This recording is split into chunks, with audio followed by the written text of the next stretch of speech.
करने में लगा हुआ है। बस पूरा युवा, पूरा यूथ, पूरा भारत एक साथ खड़े हो जाए तो कोविड 19 की दोस्तों कोई औकात नहीं है भारत के सामने। लेकिन सुरक्षा तो हमें बरतनी होगी और उसी दिशा में एक कदम है दोस्तों। ध्यान रखना 16 जनवरी 2021 से, कब से? 16 जनवरी 2021 से मेरे दोस्तों क्या हुआ है, इस दिन से स्टार्ट हुआ विश्व का सबसे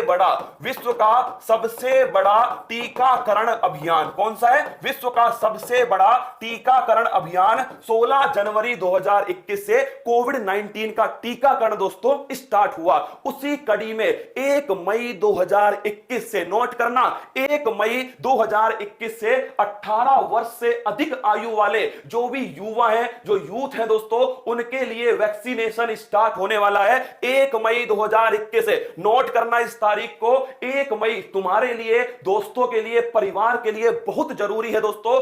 1 मई, नोट करना, 1 मई 2021 इस दिन से स्टार्ट होगा टीकाकरण 18 वर्ष से अधिक वाले दोस्तों, किसके लिए? आपके युवाओं के लिए। लेकिन उसका जो रजिस्ट्रेशन है वो आज से स्टार्ट हो रहा है। नोट करना दोस्तों, उसका रजिस्ट्रेशन 28 अप्रैल से स्टार्ट हो रहा है, मतलब आज स्टार्ट रजिस्ट्रेशन हो रहा है। रजिस्ट्रेशन कहां पर करवाना है तो देखिएगा, रजिस्ट्रेशन जो है दोस्तों ये आपकी साइट है कोविन। कौन सी है? कोविन। नोट करना, साइट का नाम क्या है दोस्तों? साइट का नाम है आपके सामने www.cowin.gov.india। ये वो साइट है दोस्तों जहां पर कोविड 19 का कौन सा टीका लगवाना है आपको, कितनी उसकी सप्लाई है, कितनों को लग चुका है, कोविड 19 टीकाकरण संबंधित सारी जानकारी इस एकमात्र साइट पर उपलब्ध है जिसका नाम है कोविन। क्या नाम है? कोविन। तो जाना आप दोस्तों, जब आप सर्च करोगे www.cowin.gov तो आपको ऐसी साइट दिखेगी।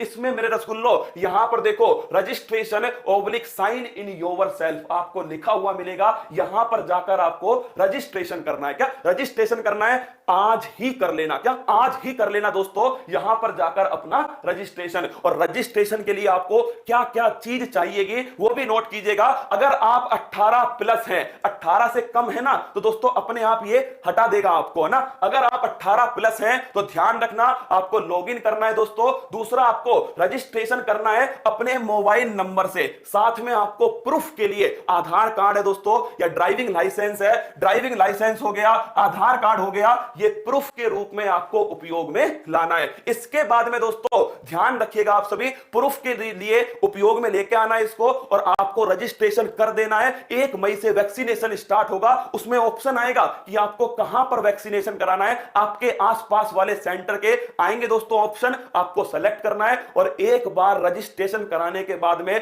पलटना मत मेरे दोस्तों, आगे मत बढ़ाना, क्योंकि समस्या तो है कोविड 19। क्या समस्या तो है? जिसका भी नंबर दोस्तों तब आए तब उसे वैक्सीनेशन करा लेना है। और एक मोबाइल नंबर से, क्या एक मोबाइल नंबर से दोस्तों 4 आप रजिस्ट्रेशन करा सकते हो अपने दोस्तों के साथ में, 4 तक आप करा सकते हो। तो ये दोस्तों आपको ऐप है जिस पर आपको रजिस्ट्रेशन कराना है। और ध्यान रखना, 2 टीके हमारे पास अभी उपलब्ध हैं। एक तो है सक्रिय वैक्सीन और एक है निष्क्रिय वैक्सीन। इसको समझ लेना रसगुल्लो। एक का नाम है कोविशील्ड। क्या नाम है? कोविशील्ड। एक का नाम है दोस्तों कोवैक्सीन। कौन सा है? कोवैक्सीन। एक है कोविशील्ड, एक है कोवैक्सीन। जो कोविशील्ड है दोस्तों ये एक सक्रिय वैक्सीन है। क्या है? सक्रिय वैक्सीन। और दोस्तों कोवैक्सीन जो है एक निष्क्रिय वैक्सीन है। कोविशील्ड ध्यान रखना ये बनाई है, ये दोस्तों सीरम इंस्टीट्यूट के द्वारा इसकी भारत में सप्लाई की जा रही है। और कोवैक्सीन की जो सप्लाई है वो भारत बायोटेक कंपनी हैदराबाद के द्वारा की जा रही है। अब दोनों में अंतर क्या है? दोनों की 2 ही डोज है दोस्तों। एक डोज लगवाने के बाद क्या दूसरी लगवाना जरूरी है? बिल्कुल जरूरी है। क्या कंपलसरी है? जरूरी है। समझ लो दोस्तों, पहली डोज जब लगवाओगे ना तो हो सकता है दोस्तों 4-5 दिन तक तुम्हें बुखार भी रह सकता है। क्या बुखार रह सकता है दोस्तों 4-5 दिन तक वैक्सीन के लगवाने के बाद में। लेकिन ध्यान रखना आप सभी को, ये एक्टिव है और ये इनएक्टिव है। एक्टिव का मतलब है इसमें दोस्तों जो रोगाणु है वो कमजोर अवस्था में जीवित है। क्या है? कमजोर अवस्था में जीवित रोगाणु है दोस्तों। किसके अंदर? इस एक्टिव वैक्सीन के अंदर, जिसका नाम क्या है? जिसका नाम है कोविशील्ड। तो कोविशील्ड में दोस्तों ध्यान रखना, रोगाणु है जीवित अवस्था में लेकिन बिल्कुल कमजोर अवस्था में है। इससे दोस्तों क्या होगा? इससे जैसे ये जाएगा हमारे शरीर में तो हमारे शरीर का जो इम्यूनिटी सिस्टम है, जो प्रतिरक्षा तंत्र है, जो लड़ाई लड़ता है दोस्तों किससे? रोगाणुओं से लड़ाई लड़ता है और हमें दोस्तों स्वस्थ रखता है, वो तुरंत एक्टिवेट होगा। और एक्टिवेट होते दोस्तों वो किस पर अटैक करेगा? वो तो इसे समझेगा क्या कि ये सच में कोविड-19 का रोगाणु है दोस्तों, तो वो सीधा इसके ऊपर अटैक करने वाला है। और जब इसके ऊपर अटैक करेगा तो हमारे शरीर में दोस्तों एंटीबॉडी बनेंगी। क्या बनेंगे? हमारे शरीर में बनेंगे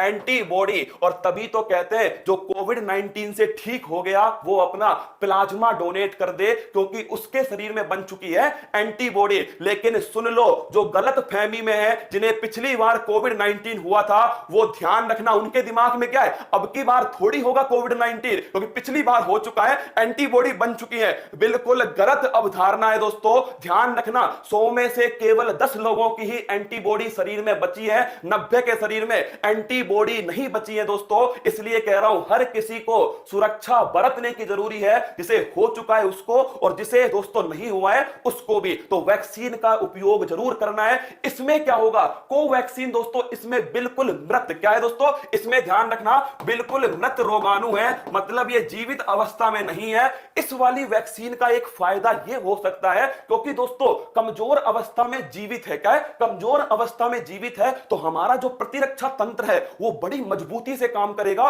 बड़ी तेजी से काम करेगा, एंटीबॉडी बड़ी अधिक मात्रा में बनाएगा। तो इसका दोस्तों जो प्रभाव है वो दीर्घकालिक हो सकता है। लेकिन दोनों ही वैक्सीन सुरक्षित है दोस्तों। क्या दोनों ही वैक्सीन सुरक्षित है? एक ध्यान रखना आप कि कोविशील्ड एक एक्टिव वैक्सीन है। ऐसा पोलियो में भी होता है क्या? पोलियो की जो वैक्सीन होती है ना दोस्तों, उसमें पहले एक्टिव ही था, क्या पहले एक्टिव था, अब दोस्तों क्या आया है उसमें? इनएक्टिव आया है। जबकि जो कोवैक्सीन है भारत बायोटेक की, खुद भारत की जो है दोस्तों, उसमें ध्यान रखना ये एक इनएक्टिव वैक्सीन है। पहली वैक्सीनेशन के बाद में दूसरा जब वैक्सीनेशन करवाओगे, दूसरी डोज लगवाओगे, तो उसका अलग से रजिस्ट्रेशन होगा। इस बात को भी ध्यान रखना। ऐसा मत सोचना पहली बार करवाया था ना, दूसरी बार अपने आप हो जाएगा। नहीं रसगुल्ला, दोबारा रजिस्ट्रेशन करवाना होगा। और रजिस्ट्रेशन कहां पर होगा? नोट कर लेना दोस्तों, आपके सामने ये रजिस्ट्रेशन है www.cowin.gov.in, ये वाला रजिस्ट्रेशन है। यहां पर जाकर आपको रजिस्ट्रेशन दोस्तों करना है। क्या यहां रजिस्ट्रेशन